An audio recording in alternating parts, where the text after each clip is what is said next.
Welcome back to another episode of Drilling Deeper, everybody. I'm Kevin Yannick, and we're going to be talking about equipment dealers here on episode 44. July is always the month Pitt & Corey publishes its annual dealer issue, so we're going to dig into the contents of that. Plus, we've got two special equipment dealers as our guests today. But first, let's hear a word from our show sponsor. Did you know East Rock Solutions is now part of the Kemper Group? And together, they're raising the bar on parts availability, equipment solutions, and turnkey plant design. From the pit to the stockpile, Kemper Group has got your operation covered. To learn more, visit KemperEquipment.com or call 610-273-2066. Thanks to Kemper. Well, thank you to Kemper. We appreciate your support of Drilling Deeper. With that, I want to bring in Pitt & Corey's managing editor, Jack Kapansky. Jack, great to have you on the show doing one together here today. I know. It feels like it's been a minute since we've actually sat down together and done one of these, just kind of the way it's been happening. You know, obviously I've been handling part of it. You've been handling part of it, so it's nice to get in and do one together for a change. Yeah, and similarly, we kind of handled some of the content for Pitt & Corey's July dealer issue. I mentioned at the top, that's our dealer month. We actually debuted our dealer issue back in 2019, so this is the 7th one we put together. Hope everybody enjoys it. If you haven't yet gotten it, check the digital edition out on pittandcorey.com. But we've got a lot of dealer-oriented content this month, but I wanted to talk a little bit about the history of the dealer issue and kind of why we decided 7 years ago to put the spotlight on equipment dealers, and in part it was due because equipment dealers are such a wealth of knowledge. Before that time, before 2019, we were engaging dealers a little bit, but we hadn't really put them front and center, so to speak, in content. But there's so much that they touch, that they see, because of their unique position in the supply chain, Jack. They've got their vendors to the one side, those being the manufacturers, and they're touching the producer side, the end user side, arguably more than manufacturers, because they're out in the field every day and they have a feel for what's happening on the front lines of the aggregate industry. So we essentially put this issue together. It's been around for a number of years now, and it's been a hit. We've gotten good support from a variety of equipment dealers in the pages of the magazine, and we appreciate their support as well. But from a content standpoint, Jack, it's really an issue where you and I can take an interesting look at things that pertain to anything related to a dealer. So this month, we got a case study or two. One's mine, one's yours, and I'll walk our listeners through it today because we'd love for you to pick it up. Your July edition of Pitt & Corey, but I had the opportunity to visit with a few equipment dealers about tariffs. We've been talking a lot about tariffs this year, Jack, probably even on the show a little bit in some of our fodder, but it's something we can't get away from. There's still that uncertainty, and we're going to hear about that a little bit from a couple of our guests today as well. But in the magazine, you can hear or read a little bit more specifically in terms of what dealers are experiencing and what they're expecting, because we don't have the resolution that we're looking for on tariffs at this point in time. But that's the cover story of Pitt & Corey's July issue this month, and encourage you to look for that.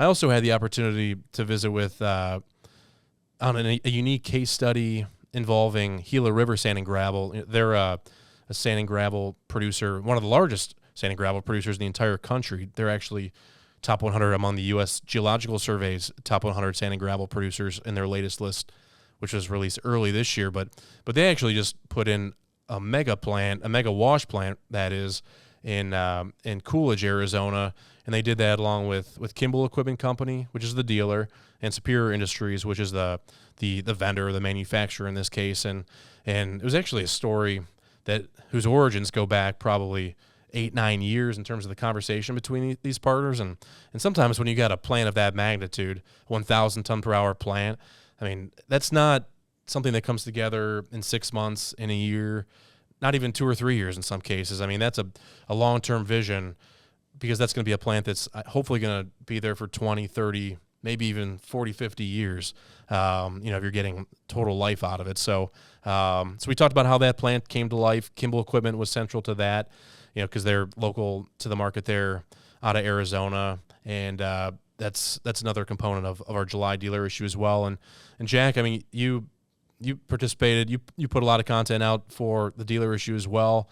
You engage a couple of dealers, one being RDO and then another one being General Equipment and Supplies. Tell our listeners out there a little bit about the content that they can read from you this month. Yeah, a couple very interesting experiences, kind of both unique in their own right. I'll start with the General Equipment story that we'll have is sort of a recap of their every 3-year show, Aggregate Expo, held, like I said, every 3 years, Fargo, North Dakota in early May, so it's nice and brisk and Early March even. early March. So very, very brisk, especially with some of the outdoor exhibits where they've got a bunch of equipment in the parking lot. It really is a unique experience because you don't see many, if any, other dealers putting on trade shows like this where they've got exhibits, they've got their partner companies they're representing and sort of talking about, the benefits of working with General. And then you get potential customers there as well, checking out all the different manufacturers and pieces of equipment that are on display. Really, I mean, I've been to it twice now, first time in 22 and then obviously earlier this year. I mean, the feedback is just incredible. People are diehard for the show. They love going every 3 years. The attendance has been steadily growing. So it's just a really, really exciting, really unique experience. I got to talk with Don Kern from General Equipment about that and just sort of how the show has grown and what he expects moving forward. So it's a very cool show. If you haven't already, I would highly encourage you to check out General Equipment and Supply's next Aggregate Expo in 2028. I know they're already working on it. The other story that I did for the dealer issue, which was, again, very unique and a really cool story to work on, RDO Equipment and Knife River partnered up to start a pilot program that gets jobs or provides job opportunities for disabled military veterans, and they're doing so by working with John Deere and Teleo, a technology company that is outfitting 2 John Deere loaders with semi-autonomous technology where these disabled veterans who may not be able to fully operate within the confines of a cab or, need to, whatever the situation is, they're able to operate these loaders from basically a space off of site, and they're able to run it. There's cameras all over the loaders, and they can sort of do everything they need to do on a Knife River site, and they can operate these loaders from a control center. And it was really cool. There were some comments in there from Montana's governor, RDO, Knife River shared some thoughts. We got to hear from John Deere, from Teleo as well. And everyone's just really excited about providing these opportunities for these veterans living with disabilities, what it means providing them with, this fulfilling and rewarding opportunity to work again, and even kind of the future for, what semi-autonomous might hold for individuals who are fully abled as well.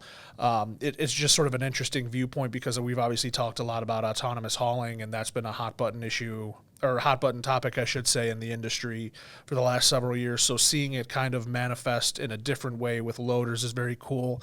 And I'll just wrap up by touching on something you said sort of at the start of the episode. It really is such a unique issue that we get to do. This is the fourth time I've been a part of the dealer issue, and the more and more I learn about these dealer dynamics, how they're working with manufacturers, how they're working with customers, they have such a unique point of view in this industry where, you have manufacturers that can obviously talk about what they're building.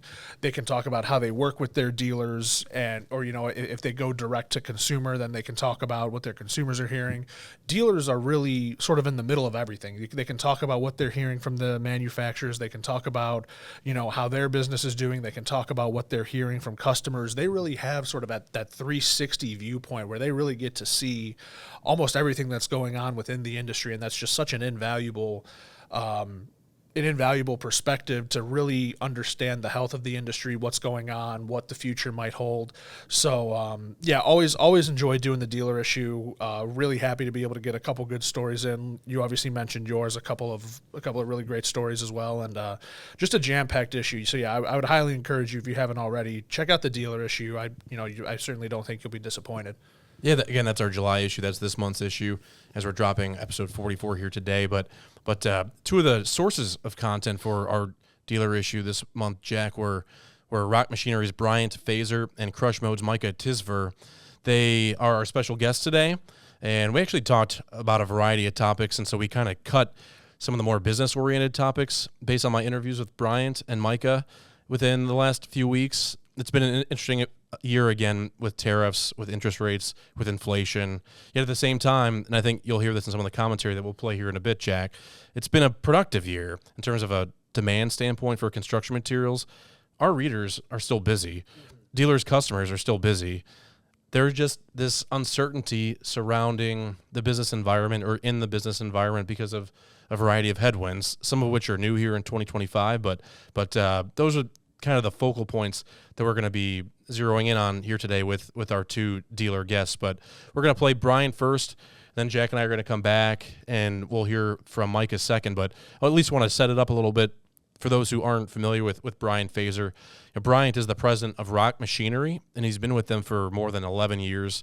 He actually started there back in 2014 as a territory manager, and he worked his way up to the VP level and general manager before becoming president of Rock Machinery at the start of 2019. Rock Machinery has been around a couple decades at this point. They're an equipment distributor. They do crushing, screening, and more. Their focus at large is aggregates, but they also touch on mining and recycling in their territory as well. They're based in Wisconsin, and they cover a variety of the states up in the upper Midwest and some others outside of the upper Midwest, but mainly around the Midwest region is what they're serving. So with Bryant, we're going to hear about the workforce. We kind of get into that at some point. We uniquely kind of worked into how customers are upsizing their equipment, specifically their mobile equipment spreads these days as a means to work around the workforce, and that's been an opportunity for Rock Machinery as a dealer. It's been an opportunity for producers.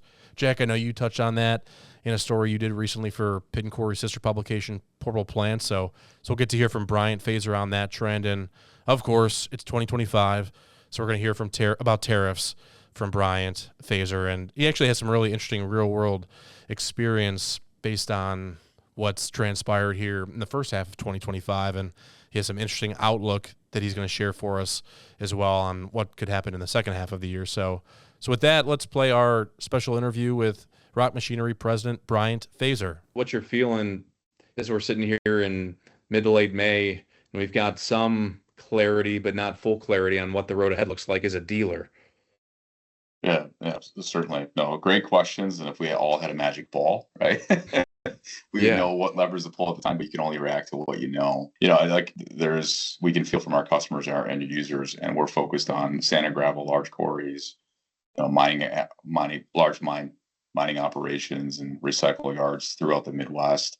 So that's our perspective, right? Some of the other markets, they have their own, but a lot of customers, a lot of pent up demand, but a lot of customers are putting decisions on hold until they understand how the tariffs play off. There's a softening, and I think the softening is just related to the uncertainty of the tariffs. They don't want to make that commitment until either, they have a signed contract with their end users, and I see a lot of that getting delayed as well. We're not going to commit to buying, some large crushing and screening projects until we get firm commitments from our customers. So we're hearing that quite a bit, but we are hearing that, they're getting their contracts signed, but now it's just like, how do you deal with the tariffs? There's a grace period, 90 days, right? That puts it sometime in August. But that's still not a long-term solution to get over the hurdle of these tariffs. So I think that our manufacturers are looking for alternative sourcing, sources either in the country or, partners in the U.S. to help mitigate this for the long term. How viable, Brian, would you say it is to switch either a little bit of manufacturing or a lot of it to the U.S.? I mean, I gotta imagine we're still going to be relying on overseas sources for so much, and there's only so much we could do in a short period here to react based on what's happening internationally. So I guess what's your outlook as you think about our ability to react firmly one way or another to this? Yeah, it's in some things you can react on, structures and, portable chassis. They're made here domestically for the most part. So yeah, they can react. There's manufacturing facilities here in the States. They can deal with that. And if manufacturers decide to build it overseas, they're going to certainly have to take a hard look at bringing it back, which I think it's good for the U.S. economy no matter what. But there are certain things due to EPA regulations that we're not going to be able to have produced here anytime soon. I don't think we want to produce it here because of the regulations. So there's large castings, there's manganese foundries, large scale manganese foundries, there's not a domestic foundry here in the United States or Canada. So you're forced to go to Central America, Mexico, South America, or Asia, or Eastern Europe to get it done. So I don't see that coming back, and it's just ramping up with whatever country partners with the U.S. and negotiates a trade deal, and that's what we have to focus on. But some of that stuff I don't see ever coming back. So maybe you can share an example or two if you have it, Brian. But does that lack of clarity translated into 90-day pause? What was happening with containers or cargo at ports? Do you have any sense of that? Even something that you had ordered or expected to receive? Did you have any impact?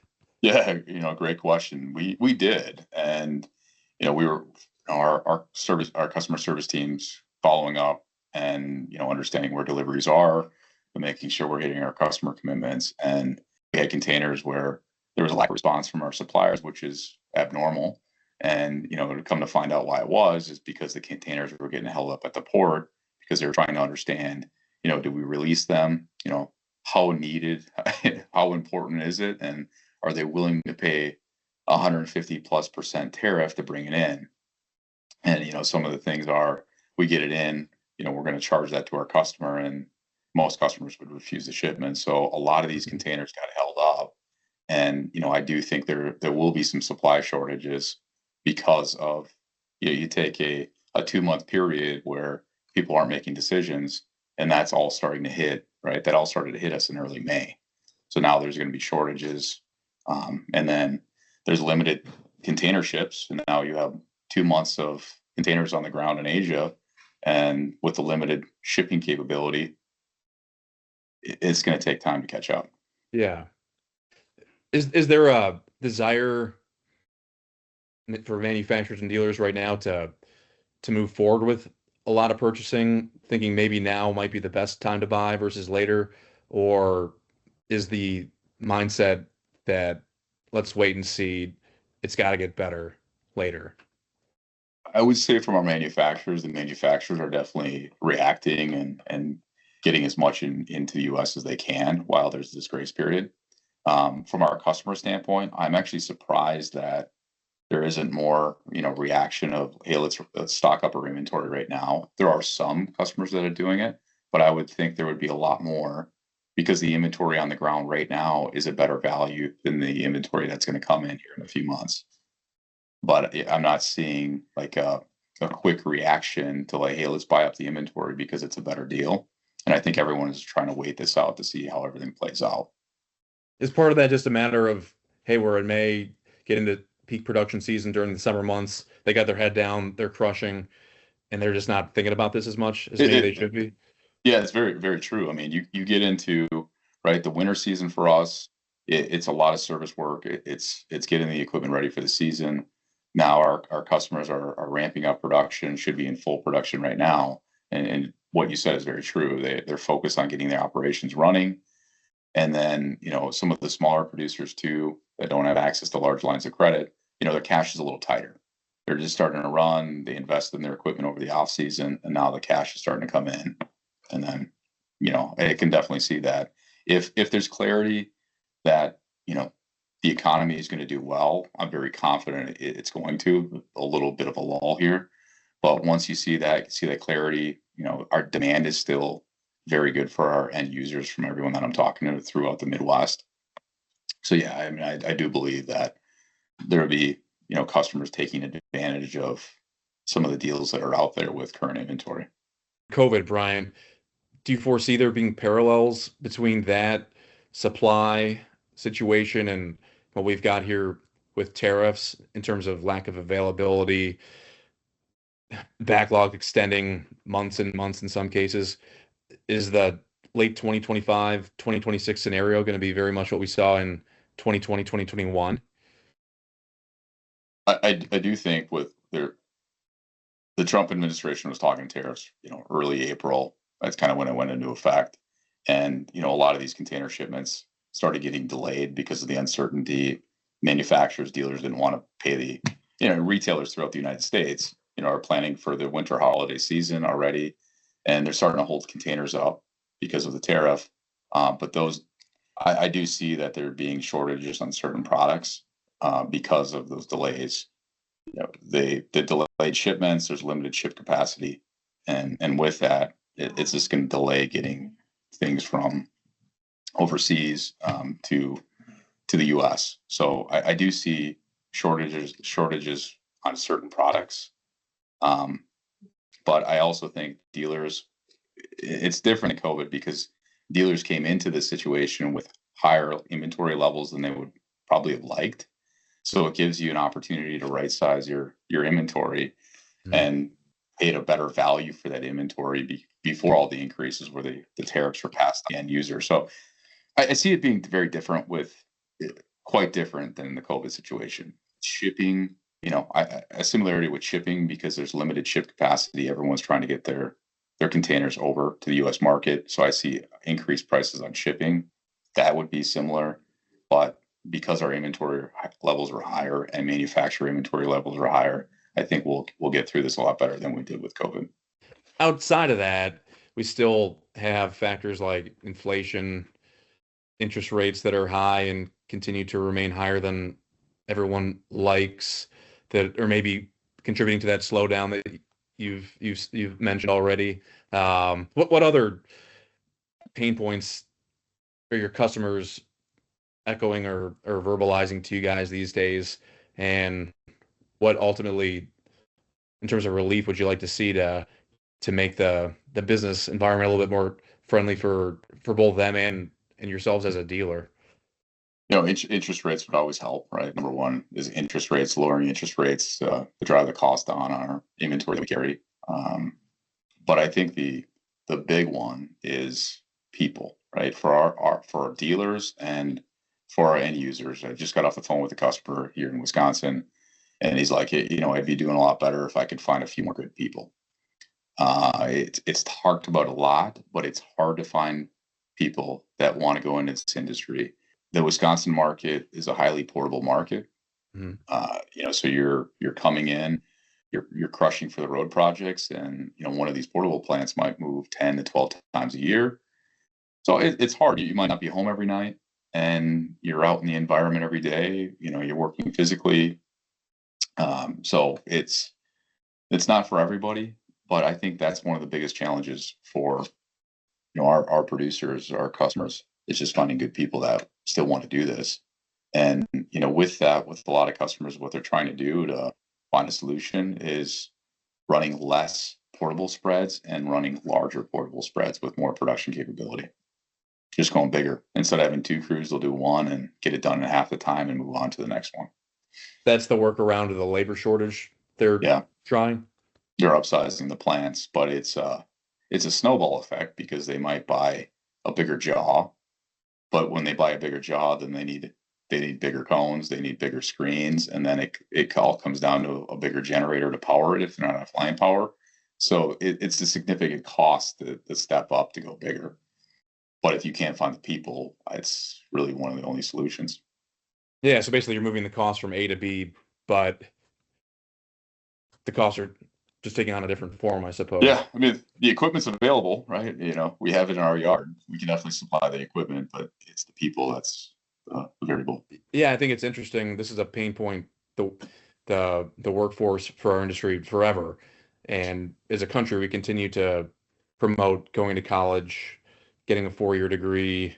I've even had conversations internally lately because of AI and the nature of my job being such a creative one traditionally.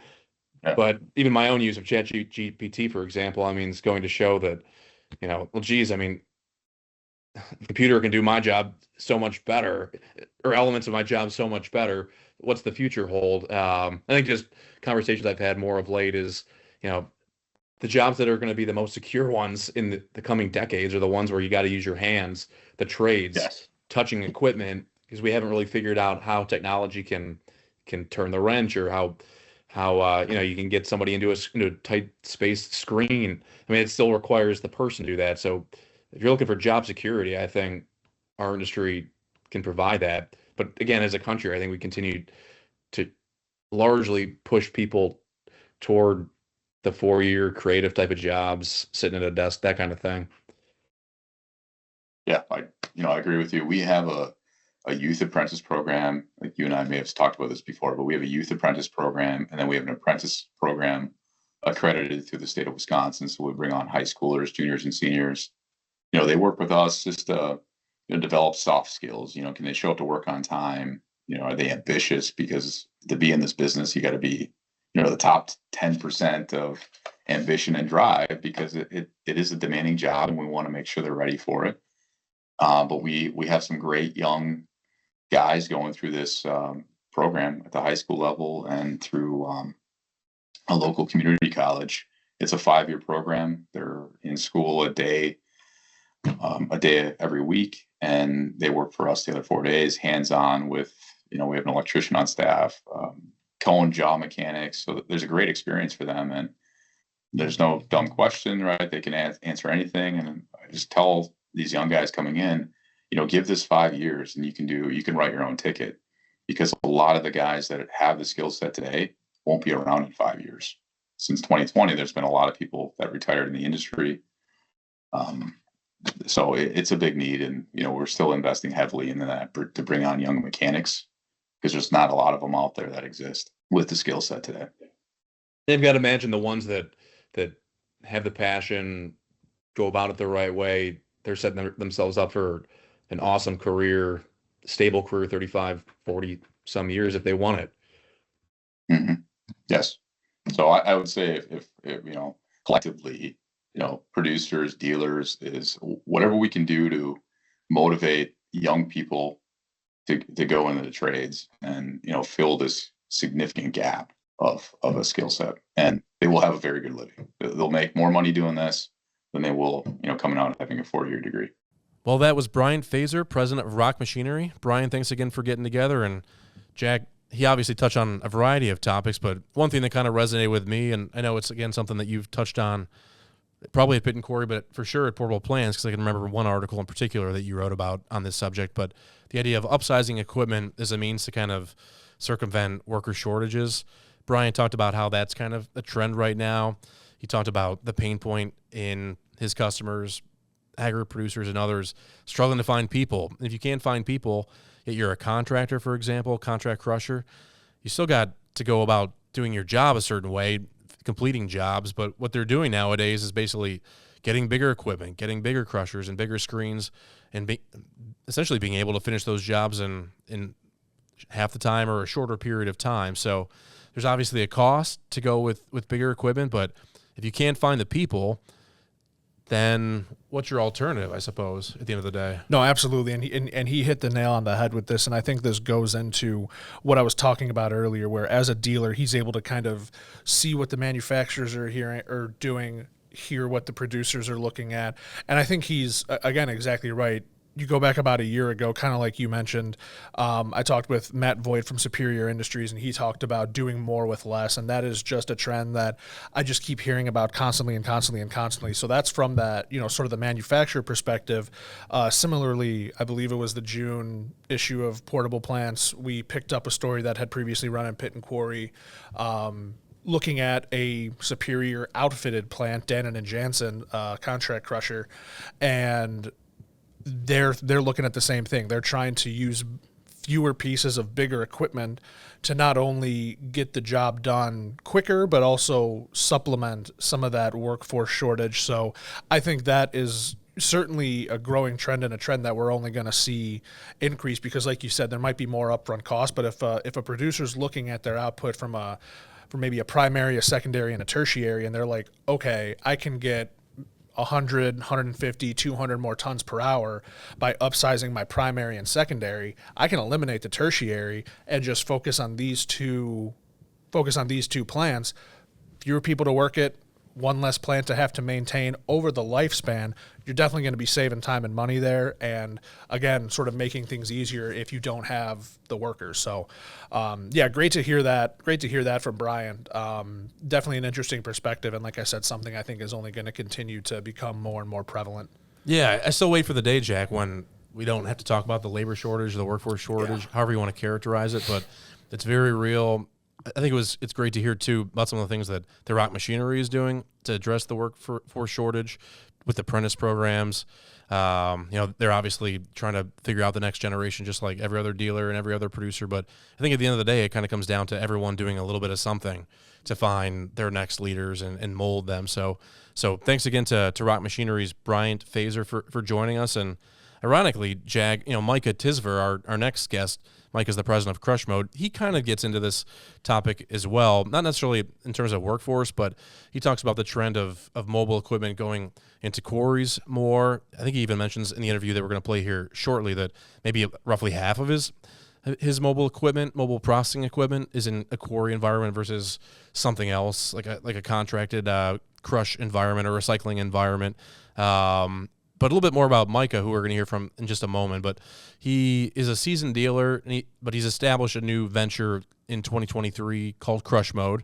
He's coming up on his second anniversary this August for Crush Mode, and he's actually located in the upper Midwest, just like Bryant at Rock Machinery is, but he serves Iowa, North Dakota, Minnesota, and Wisconsin, and he's the exclusive dealer in that area for IROC crushers. Micah has the unique background of being a producer as well. Probably half of his career, or a little more, I suppose, was actually dedicated to being a producer. He was an aggregate operations manager at a couple companies. One was Wholesome, the other was Aggregate Industries, and again, like we visited with Bryant Fazer, Micah talks about the business environment. So we'll hear about what his outlook is on tariffs and what he's hearing from customers. We talk again about what's trending with mobile plants and how that's fitting in these days and how it compares to traditional stationary setups and what some of the opportunities are out there and more. So with that, we'll play our second guest interview today. This is Micah Tysver, president of Crush Mode. Still seems like demand is strong. Depends on where you're at, I suppose. I'd be curious to hear what you're seeing in your area, but just with the cost of things, the tariff situation, interest rates just keep hovering higher than everyone would like. I guess I wonder as that whittles all down to the dealer's point of view, the Crush Mode standpoint, what does that translate into, real world narrative? I guess what are you hearing on the front lines from customers these days, on their ability or willingness to make purchases, to make decisions, to move forward on things? Is it still healthy, because of there being demand out there, or is there any holdback that has surfaced in recent months because of economic developments, that sort of stuff? I think that things are shifting a little bit for the better when it comes to this aggregate industry, as far as equipment, as far as dealers' position, as far as customers' position. I think your topics, they included a lot of topics around interest rates and tariffs and inflation, et cetera. But I think kind of the economic status that we're in, customers are starting to accept it. It's accept it kind of as a new norm. Kind of the situation that we're in, dealers are starting to accept it as the new norm. The demand is high. There's a lot of work out there. It seems like all the customer conversations I'm having is very optimistic. Backlogs are already getting full for this year. There's a lot of work that's gonna take some new equipment, gonna take a lot of equipment, and we're just finding ways to navigate around the high interest rates and now tariffs and some of those things. It seems like supply chain issues aren't much of a conversation at all anymore. But I'm very optimistic about this year, and it seems like customers I talk to are kind of singing the same tune. If there's one variable that's kind of giving producers, your customers, reason for pause, Micah, what is that right now? I mean, you hit interest rates. I wonder if that's it, or is it something else? I would say it still would probably be interest rates is the most significant, but customers are open to new ideas, not necessarily new ideas, but different ideas. And I think dealers are getting more creative with finding ways to get this equipment into customers' hands. We've been looking at things, talking to customers about long-term lease terms, and and still a rental heavy industry in my opinion. Which releases the customers of the ownership liability, if you will. And I think the rental market's always going to be attractive. I think it's always going to be heavily weighed on rentals when it comes to mobile and portable aggregate equipment. But starting to look at more long-term solutions. Lenders are getting more aggressive, more creative with lending options, whether it's extended term financing or lease terms. We're just starting to kind of look at it from a little different angle, and I think leasing is going to become more attractive than it's ever been in the past. Long-term, formal, committed leases. Are customers asking for that, or you're saying just the financing world is starting to kind of funnel things that way? I think to some extent the financing world is starting to funnel it that way, but it's really probably a different way for customers to look at it without consuming more liability than they maybe don't want to get into a 5-year loan at 7 or 8% interest rates, where now they only have to lock themselves into a 12 months or 24 months or 36-month commitment for an attractive monthly payment. And a lot of times they're looking at their tour or their project scope as a 1-year project, 2-year project. It's like, okay, well, we can go in and lock this piece of equipment or these pieces of equipment in for this project for this term, and we don't have that long-term commitment. We can work the cash flow, and so let's go with a 12-month lease or 24-month lease, and we're starting to see more of that. And you kind of hit too on the maybe the portable or the mobile contractor. Does that best fit in or better fit in these days with what they're doing? A job pops up, they're looking for equipment to kind of add on or support what they're trying to do for certain projects. Best fit for them. 100%. We are seeing. We've been seeing this for several years. More of a shift in the market to the mobile and portable equipment. Even with large quarries, we have placed mobile equipment into large quarries. There's pros and cons. You can argue it either way. Obviously, I'm a mobile equipment dealer, and I brought on mobile equipment for a reason. I see a lot of benefits with it, but aggregate producers are starting to see benefits with it. I have as much or more equipment right now into quarries as I do into smaller sand and gravel operations, and people are seeing the benefits of it. You can track them out of the way. You can get your drill and blast shot on the ground. You can track it right back in there. You can eliminate your load and haul aspect of it. You can be right there and produce it near the face. I mean, people are seeing the benefits of it. In a way, Micah, the fact that you're focused on mobile crushing and screening and kind of just considering the financial landscape, is that helping to drive people away from the longer term, the bigger multi-million dollar projects, and think a little bit more shorter term? That's helping to fuel IROC, helping to fuel mobile crushing and screening in a sense. Yeah, I think it definitely is. There's still going to be a place and time for these large stationary quarries, and that have been operating and still have 100 years of reserves. They're always going to have a market. They're always going to have customers. But those quarries with deposits that are long lasting like that, and finding new quarries and to be able to permit, first of all, to be able to find the resource for the material, and then trying to be able to permit it is getting harder and harder all the time. So people are looking at more creative, simpler ways to mine material, and a lot of it is going into deposits that have a short lifespan. And that's where the mobile and the portable equipment shines, because you don't need to set up large structures. You don't need to pour big concrete pads and foundations.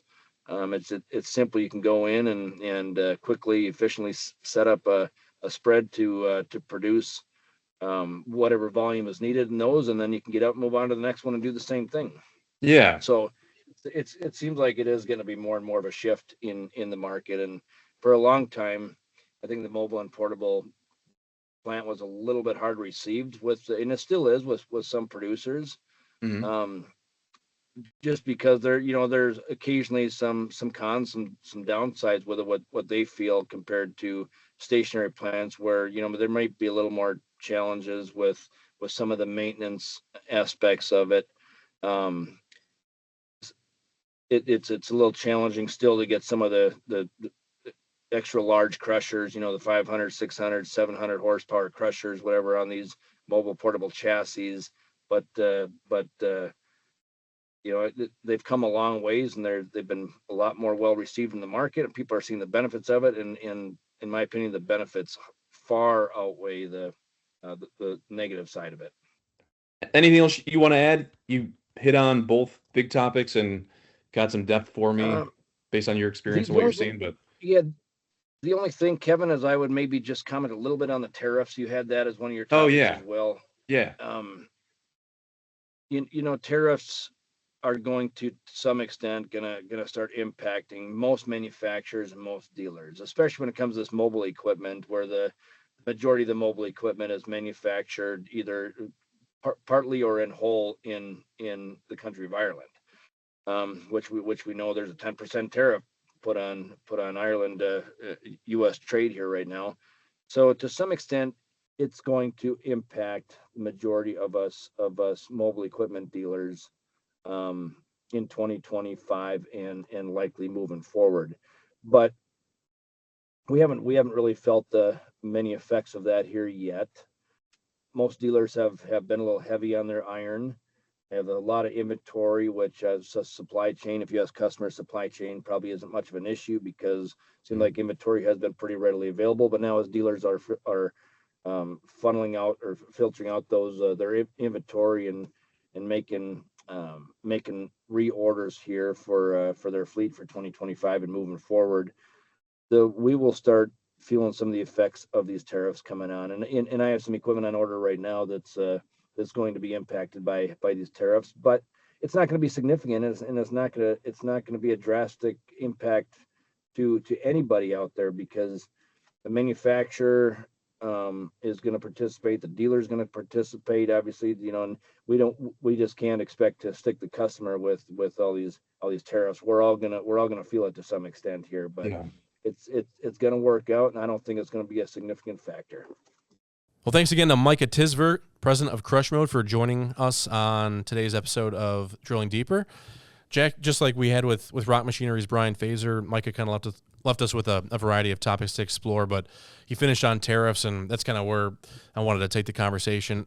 We can't get away from it, it seems like. We're sitting here, this episode's dropping July 1, and I just wrote my third column in a row that kind of touched on tariffs, and I don't think it's necessarily going to break the game, or it's not scaring anybody too much, but it's certainly going to alter the nature of the playing field, I suppose, and maybe what manufacturers or what dealers supporting those manufacturers are taking the lead, because costs will change. We just don't know at this point where costs are going to settle at the end of the day, and we don't know. I can't remember if it was Mike or Brian, but just thinking back on our two interviews, but based on the 90-day pause with China, for example, we're still looking into August for the end of that pause, and beyond that, is there going to be another pause? What's the road ahead? We really don't know, and in our industry, as long as I've been around it, and same for you, Jack, we like to make decisions based on certainty, and the fact that tariffs are still here in July means we don't have clarity on where we're going, and that affects buying decisions and a lot of other things. Yeah, no, obviously tariffs are certainly kind of the topic of the day, week, month, first half of the year. So, certainly no shortage of fodder to talk about. And I think, to your point, the way that you kind of mentioned that there's not necessarily a lot of fear, or maybe it hasn't impacted super strong yet. I even kind of had a similar experience where I, reached out to some people for the editorial advisory board as part of the June issue of Portable Plants. And I'd asked, with everything going on, tariffs, interest rates, supply chain, all that, what are you feeling? And it was a very mild response. Not to say I was necessarily expecting the sky is falling into the world type stuff, but it's very much sort of, like you said, wait and see, kind of taking it day by day. And it's very reminiscent to me, and I obviously wasn't here for sort of the heart of when the industry went through COVID, but I kind of caught the tail end of it after I joined Pit and Quarry and got to hear about maybe what had happened, it's very reminiscent of that, where I think a lot of people are just kind of taking in information as they can, and then when it comes to going to work every day, they're putting their head down, doing what they know how to do, pushing forward, because what other choice do we have? I mean, it's, such an integral industry to everything that goes on in the world. There's really, tariffs or supply chain or interest rate, they don't have a choice to stop. So I think in the same vein, as we see these tariffs and the impact of them maybe evolve more, become more apparent, I think that, as this industry has done before, they'll adjust as need be, take it into account, figure out what they need to do it, and then just keep pushing forward, because that's what this industry does. So I'm not incredibly surprised that they're sort of taking it in stride and just sort of saying, whenever it becomes more clear and whenever we have something we can make a decision on, we'll make it. But until then, we just got to go with the flow. Yeah, and I think you said that well. I think it comes down to control, what you can and what you can't. We cannot control tariffs. We cannot control some of the other elements you mentioned, supply chain, interest rates. We have really no say over those things. They kind of are just presented to us, and then we operate with those as they are. We can control how we crush, how we screen, how we go to work every day, those sorts of things. And our industry here for the first half of 25 has done that. I know production volumes are a little bit down, but we're still, as an industry, doing pretty good work. We're busy. And I think the beauty at the end of the day, Jack, too, is the fact that infrastructure is in demand. As a country, we continue to fall behind where we are in terms of our roads, our bridges and highways, and the demand for that isn't going to improve without the addition of more construction materials. Like, we need more materials. We need more roads. We need better roads and bridges. Things are deteriorating. So if we don't address those things, we're not going to improve the situation. So I think that at least favors our industry. And so for the time being, let's just continue to go about doing the things that we can control, go to work every day, crush, screen, put materials on the ground. So with that, again, this show was very much centered on dealers. I know we brought some business topics in, and we appreciate Micah and Brian offering their perspective on those. If you want more dealer content, again, check out Pitt & Corey's July dealer issue. It's in your mailboxes now, and if it's not, go to pittandcorey.com for our July digital edition. We also house all of the dealer content from the whole history of the dealer issue online at pittandcorey.com/dealer issue. So check that out there. You can look at our 2024 content. I was looking back the other day, Jack, and last year we put the spotlight on how dealers may one day go national. Mm-hmm. We mentioned Kimball at the top of the show. I remember they were one of the sources for that story. We talked about that whole dynamic, and some of the big dealers are getting much bigger, just like producers are. So there's lots of dealer content out there from Pitt & Corey for you to consume, and we appreciate, again, everyone who helped make this episode possible. But before we depart, I want to thank our sponsor one more time of this episode. Did you know East Rock Solutions is now part of the Kemper Group? And together, they're raising the bar on parts availability, equipment solutions, and turnkey plant design. From the pit to the stockpile, Kemper Group has got your operation covered. To learn more, visit KemperEquipment.com or call 610-273-2066. Thanks to Kemper. Well, thank you again to Kemper. Thanks again to Bryant Fazer and Micah Tysver. And for Jack Kopansky, I'm Kevin Yannick. We'll see ya. See ya.